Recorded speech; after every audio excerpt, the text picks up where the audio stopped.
Podcast Santuy Zabitsa Simak Kuy. Assalamualaikum warahmatullahi wabarakatuh. Waalaikumsalam warahmatullahi wabarakatuh. Semangat pagi sahabat semua. Berjumpa lagi di Podcast Santuy Zabitsa. Tentu saja dengan saya Kristi Yulistian yang akan setia menemani sahabat di seluruh Nusantara. Nah, sahabat semua, saat ini kita semua sedang menghadapi perubahan besar di dunia pendidikan yang disebabkan oleh adanya pandemi. Mau tidak mau, suka tidak suka, pembelajaran daring harus kita nikmati bersama. Guru sebagai garda terdepan tentunya harus bisa menyesuaikan dengan kondisi ini sehingga kegiatan pembelajaran bisa tetap berlangsung dengan asik. Nah, hari ini kita bersama-sama akan ngobrol-ngobrol santuy dengan tema Wajah Pembelajaran Daring di SDIT Zaid bin Sabit. Untuk mengulik hal tersebut, saat ini saya telah ditemani dengan orang-orang hebat, para punggawa pendidikan dari SDIT Zaid bin Sabit. Langsung saja saya perkenalkan. Yang pertama, narasumber kita adalah Ibu Siti Muslimah SPD. Ya, beliau adalah Waka Kurikulum di SDIT Zaid bin Sabit. Assalamualaikum Ibu. Waalaikumsalam. Sehat kabarnya ya Bu ya? Sehat luar biasa. Alhamdulillah. Kemudian narasumber yang kedua adalah salah satu tenaga pendidik di SDIT Zaid bin Sabit, Ibu Ristina Susanti SPD. Assalamualaikum. Waalaikumsalam. Sehat Ibu? Alhamdulillah, semangat. Oke, alhamdulillah. Beliau ini adalah guru paling hits di SDIT Zaid bin Sabit. Nah, kira-kira kita ini sudah berapa lama sih ya Bu ya PJJ ini berlangsung? Sekitar tahun lebih 8 bulan ya? Sekitar 8 bulan. bulan. Masya Allah, sudah sekitar 8 bulan kita mengadakan PJJ atau pembelajaran jarak jauh. Nah, kalau tanggapan Bu Mus sendiri bagaimana ini? Menanggapi pembelajaran daring ini seperti apa Bu? Ya, tanggapannya tentunya positif ya tentang PJJ kali ini, karena memang sudah digulirkan oleh pemerintah. Dalam hal ini Kemendikbud yang sudah menyampaikan bahwa pola pembelajarannya adalah kombinasi daring luring gitu ya. Sehingga ketika kita sudah menanggapi secara positif, insya Allah akan melahirkan energi yang positif juga, sehingga kegiatan-kegiatan kita bisa mengalir dengan baik, positif, dan harapannya hasilnya juga positif juga gitu ya. Tentang perangkatnya yang kita siapkan antara daring dan luring itu kita kombinasikan. Di antaranya kalau yang luring kita menyediakan buku paket dipinjami dari perpustakaan, sebagian yang mulok itu membeli gitu ya. Kemudian untuk kelas bawah kita juga sediakan LKPD, lembar kerja peserta didik ya. Sedangkan penugasan untuk kelas atas kita belajar IT gitu ya, yaitu kita fokuskan pada Google Classroom. Nah, bagi teman-teman yang kesulitan, entah itu kesulitan sinyal, kesulitan pendampingan, atau memang fasenya masih fase konkret ya, kita bantu juga beberapa teman itu dengan LKPD juga untuk yang kelas atas. Gitu. Yang daring tadi nih untuk penugasan kelas atas, kemudian juga kita kombinasikan dengan WA group juga. Kemudian kelas 6 sudah mulai 2 pekan ini tiap hari virtual gitu ya, melalui Teams ya Bu. Kelas 5 itu juga pernah Teams saat PPI, Google Meet dan juga. Insya Allah nanti harapannya kelas-kelas di bawahnya juga mulai menyiapkan diri berproses, insya Allah. Ya. Jadi memang ininya berubah ya, konsep pembelajarannya berubah. Nah, kalau untuk Bu Tina sendiri sebagai salah satu tenaga pendidik di SDIT Zaid bin Sabit, kegiatan sehari-harinya gimana Bu? Ada perubahan atau enggak nih? Ya, sebenarnya secara prinsip itu kan tidak jauh berbeda ya dengan sebelumnya gitu ya. Sebelum ada PJJ ini, tetap saja bahwa tugas guru itu meliputi dari mulai merancang pembelajaran, kemudian bagaimana melaksanakan proses pembelajaran sampai dengan penilaian ya. Nah, ini juga tetap kita lakukan meskipun di PJJ ini ya. Nah, itu hanya yang sedikit berbeda adalah tempat ya, masalah tempat kita juga harus work from home dan juga work from office gitu. Yang di kabupaten kita, di Kabupaten Magelang, pemerintah mencanangkan 50% work from office. Jadi kita diberikan jadwal untuk berangkat ke sekolah hanya selama 3 kali dalam seminggu. Dan di luar itu kita dari rumah. Kalau kegiatannya sama, dari mulai merancang kegiatan pembelajaran, yaitu mulai dari RPP, kemudian ada juga membuat materi pembelajaran, menyiapkan ya, ada yang bentuknya PPT ataupun nanti video pembelajaran, LKPD. Nah ini kita siapkan di rumah maupun di sekolah. Selanjutnya ada yang proses pembelajaran yang tadi disampaikan Bu Mus, kita ada yang melalui virtual ya, virtual meeting, bisa menggunakan Google Meet, kemudian ada Zoom ataupun di Microsoft Teams. Nah ini prosesnya. Kemudian di penilaian yang ini kita juga karena memang lebih fleksibel untuk pengiriman tugas LKPD siswa melalui Google Classroom. Nah ini kita juga menilai hasil LKPD siswa yang dikirimkan ke Classroom itu. Ya waktunya bisa tidak terbatas Bu, dari pagi sampai dengan pagi lagi mungkin. Masya Allah. Jadi lebih sibuk ya justru di sebenarnya yang kayak nggak ada batasan ya, kalau dari rumah itu batasannya menjadi hilang gitu. Gitu. Tapi tetap semangat Insya kan Bu, Allah. tetap menikmati ya. Capek istirahat gitu. Kalau di SDIT sendiri selama ini bagaimana Bu? PJJ sendiri di SDIT itu gambarannya seperti apa? Terus ada nggak yang berkesan gitu di SDIT? Kita dalam pelaksanaan pembelajaran jarak jauh ini memang tetap mengacu pada pemerintah ya. Pada tujuan pendidikan nasional yang di sana disebutkan bahwa tujuan pendidikan nasional itu mengembangkan potensi peserta didik agar menjadi manusia yang beriman dan bertakwa kepada Tuhan Yang Maha Esa, berilmu, cakap, kreatif, mandiri gitu ya, dan sampai menjadi warga negara yang demokratis serta bertanggung jawab. Nah, untuk menuju tujuan pembelajaran itu memang kita harus ada kerjasama ya antara guru, orang tua dan juga anak-anak itu. Betul. Kemudian kalau cakupannya ya kita tetap mengacu pada 3 ranah itu, ranah sikap, kompetensi sikap, kemudian kompetensi pengetahuan dan tentunya kompetensi keterampilan gitu ya.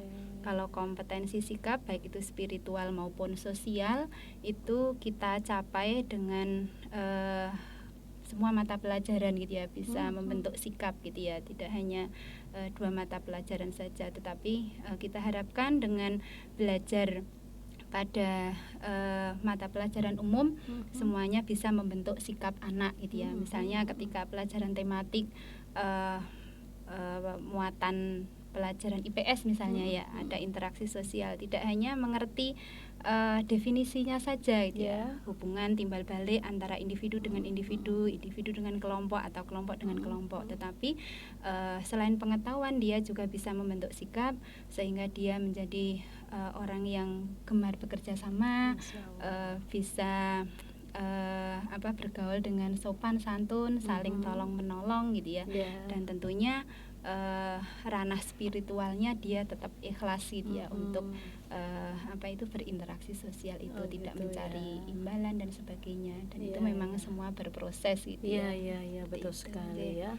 Jadi kognitif dapat, pembentukan karakternya juga dapat ya Bu ya. Iya. Dan yang kita gulirkan adalah penugasan konstektual gitu ya Bu ya. Jadi itu yang lebih dekat dengan lingkungan anak, keseharian gitu ya. Misalnya ada muatan pelajaran IPA, misalnya belajar tentang organ peredaran darah mungkin ya, seperti itu. Nah, bagaimana seorang anak juga bisa selain mengetahui bagaimana mencegah gangguan peredaran darah, dia juga bisa mempraktekkan bagaimana makanan yang baik, kemudian berolahraga, foto olahraganya difoto untuk penilaian baik tematik atau olahraga. Nah, terpadu itu bisa penilaiannya bisa dilihat dari situ gitu ya.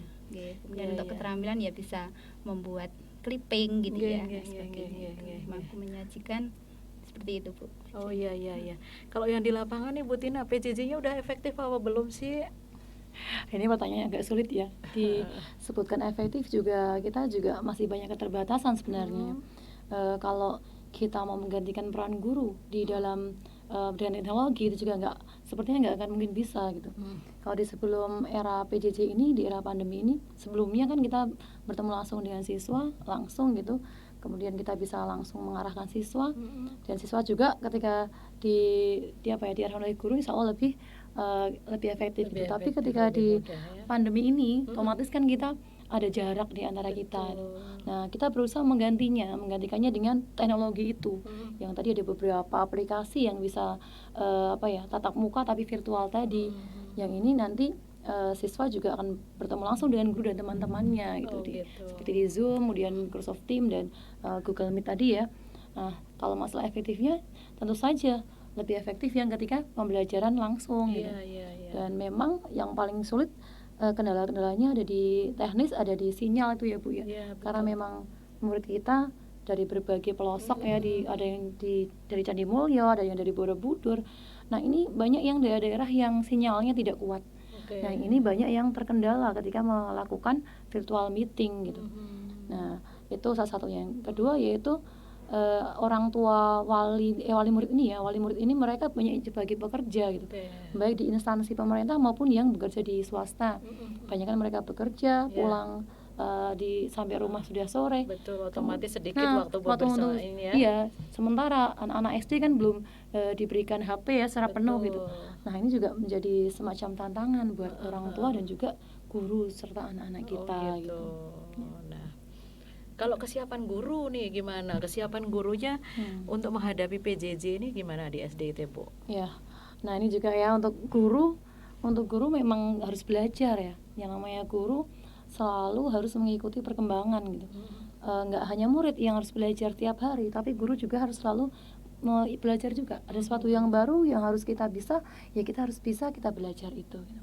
Nah, di SDIT kita, di SDIT Zaid bin Sabit, alhamdulillah sudah beberapa kali melakukan workshop untuk membekali skill guru, terutama di dalam bidang IT. Nah, kemarin karena memang kita diharuskan harus menggunakan komputer, menggunakan internet, maka kita mau nggak mau harus belajar bagaimana menggunakan aplikasi-aplikasi tersebut. Yang tadi kita sebutkan tadi ya, ada beberapa aplikasi virtual gitu, virtual meeting yang kita diajarkan untuk bagaimana mengoperasikannya gitu. Kemudian untuk penilaian harian kita juga ada workshop pembuatan soal online yang kita sudah berlangsung 2 kali ya. Selama 2 hari ini pembuatan soal online sehingga guru-guru siap bagaimana dan membuat soal online itu gitu biar lebih lancar gitu. Karena memang beberapa guru masih ada yang belum pernah membuat gitu. Makanya kita harus memberikan workshop tadi kepada para guru. Karena memang ini adalah sesuatu yang baru dan tuntutannya harus bisa gitu. Mau nggak mau kita dipaksa untuk belajar gitu. Ya. Berarti insya Allah benar-benar disiapkan, muridnya disiapkan, gurunya juga disiapkan. Nah, tapi sebagus apapun sistem itu pasti tetap ada yang komplain, tetap ada. Apalagi kita menghadapi anak-anak. Yang namanya mood itu kan naik turun ya. Kadang di sekolah saja anak-anak itu kadang-kadang moodnya juga belum terbangun. Nah, untuk mengendalikan mood anak ini bagaimana Bu Mus nih? Ya, mengendalikan moodnya ya. Kita harus mood dulu gitu ya. Harus gitu. Bahagia dulu. Jadi yang gitu, mengendalikan dulu nih yang dibangun ya. Gurunya dulu ya, harus senyum terus ya. Untuk mengendalikan memang yang pertama adalah bahagia gitu ya. Bahagia kita setting gitu ya, keluarga kita itu penuh dengan aura surga gitu ya. Kita nampakkan bahwa pemandangan surga bagaimana kita tampakkan ke sana. Kita ajak motivasi anak-anak kita untuk bagaimana cara untuk meraih surga itu, baik surga dunia maupun surga akhirat, tentunya seperti itu. Dan ketika sudah bahagia gitu ya, apalagi di awal-awal pagi gitu ya, sudah sholat jamaah bareng, kemudian zikir bareng, mungkin masak bareng gitu ya.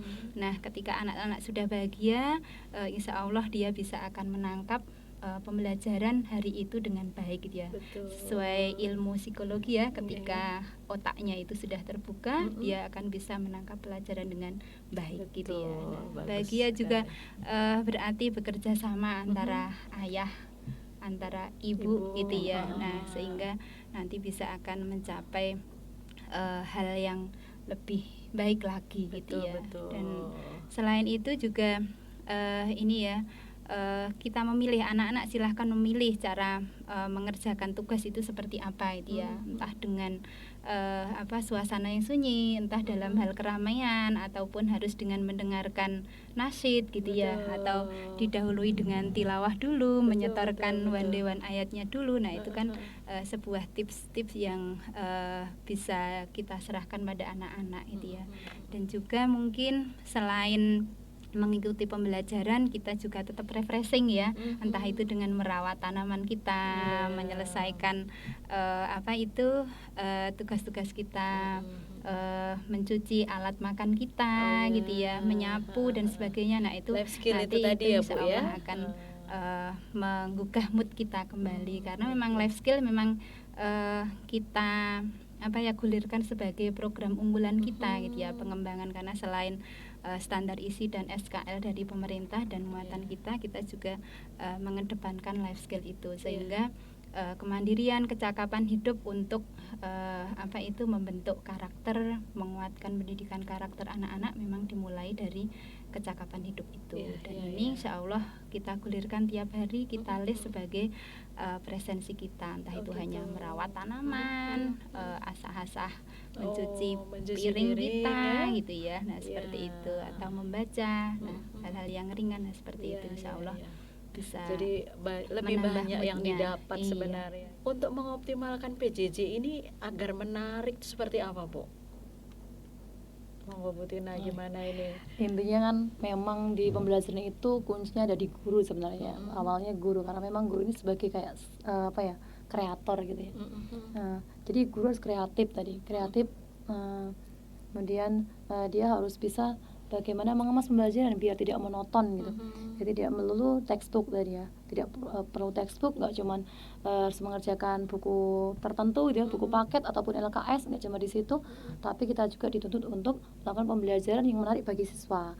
Nah, sebagai contoh di kelas 6 kemarin ada proyek membuat video reklame ya, atau iklan. Nah, ini mereka bertugas untuk membuat mengiklankan produk sendiri, produk keluarga. Nah, jadi mereka sangat antusias membuat video dari ini. produknya pun mereka juga buat Produknya jadi yang misalnya nih ada keluarga tertentu yang dia mempunyai produk kuka atau apa atau ada juga yang membuat minuman serbuk jahe dan sebagainya. Ada yang juga jualan mini gold dan sebagainya. Nah, ini juga bisa diiklankan. Yang buat iklan adalah anak-anak. Nah, kelas 6, kemudian bahkan ada yang orang tua yang sangat, Bu, saya yang seneng banget kayak gini, anak yang iklanin produk saya gitu. Jadi di sisi lain mereka kreatif membuat video, baik itu dengan Kain Master, kemudian pakai aplikasi juga pakai Bu? aplikasi mereka udah bisa Bu. Jadi ada yang menggunakan Kain Master, kemudian ada Viva Videos, ada juga pakai InShot. Nah, ini mereka ternyata potensinya memang luar biasa. Nah, kita fungsikan, kita manfaat. Anak-anak ternyata lebih jago daripada gurunya ini, alhamdulillah. Animonya luar biasa gitu. Selain membantu perekonomian keluarga. Betul sekali. Nah, dan ternyata memang banyak sekali hal-hal yang bisa kita ulik bersama-sama ya. Terakhir nih Bu Mus, terkait dengan slogan yang digembar-gemborkan mengenai kemerdekaan belajar, merdeka belajar. Ini bagaimana tanggapan Ibu? Ya, merdeka belajar kalau dalam arti yang dulu pas tatap muka ya, bisa dulu terkungkung di kelas, sekarang bisa dengan seluas-luasnya di rumah dan sebagainya, dengan sumber belajar yang banyak juga gitu. Kemudian juga bebas mengatur waktunya meskipun dengan kita sudah memberi acuan gitu ya. Kemudian di life skill-nya itu kecakapan hidupnya ada membaca buku ya di hari Kamis kalau nggak salah. Nah, sekarang mungkin hanya membaca saja gitu ya. Nah, namun mungkin untuk semester depan kita tambah grade-nya, mampu menganalisis, mampu memilih mana yang lebih baik dan yang belum baik, bagaimana caranya supaya menarik. Oke. Baiklah, alhamdulillah sore hari ini kita dapat pembelajaran banyak sekali. Jadi yang namanya daring itu akan tetap optimal ya Bu ya, insya Allah, dengan tetap tercapai tujuan pendidikan nasionalnya jika ada keselarasan antara tenaga pendidik, peserta didik, dan orang tua siswa. Nah, demikian bincang-bincang santuy kita kali ini. Terima kasih sekali atas kehadirannya Bu Mus, Bu Tina. Tetap semangat. Semoga selalu menebar manfaat di mana-mana. Dari saya Semoga kita bisa ketemu lagi di podcast berikutnya. Wassalamualaikum warahmatullahi wabarakatuh. Waalaikumsalam.